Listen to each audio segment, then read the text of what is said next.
Welcome to Cooking with Angel. Today we're making shrimp curry.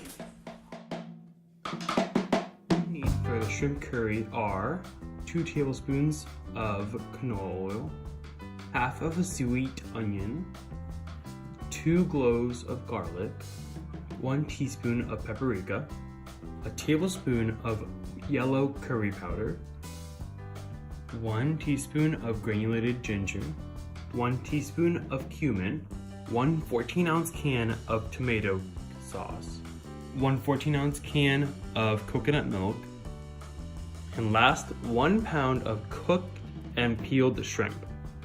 The equipment we'll need is a large skillet and a heat-resistant rubber spatula.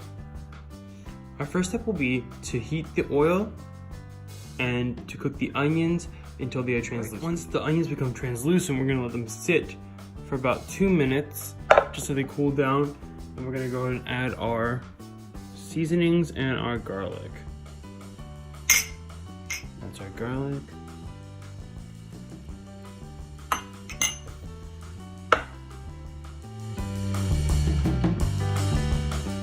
Okay, we're gonna go and cook this for about a minute on low heat just so all the flavors combined, and then we're gonna add in the tomato and the coconut milk. All right, this is heated for about a minute on low temperature just so all the flavors could just get to know each other a little bit, and we're gonna go ahead and add our tomato and our coconut milk.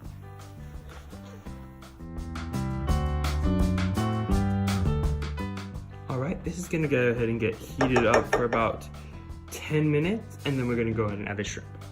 All right, now the curry has cooked for about 10 minutes. You can tell that it's all homogenized, it's all mixed up. If you could smell this, all the flavors have become like one flavor.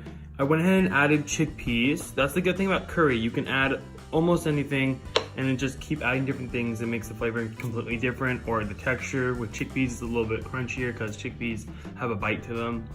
So that's ready to go. We're gonna go ahead and add our shrimp now.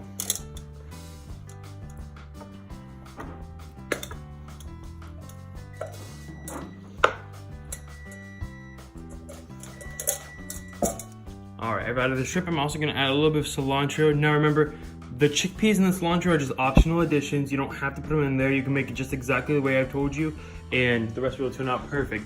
But I like to add a little bit of cilantro for the color and the chickpeas for a little bit of bite. All right, and this needs to cook for just 1 more minute and then it's ready to serve. All right, now that's how we make shrimp curry. Thank you so much for joining us for this week's episode. Hope to see you next week.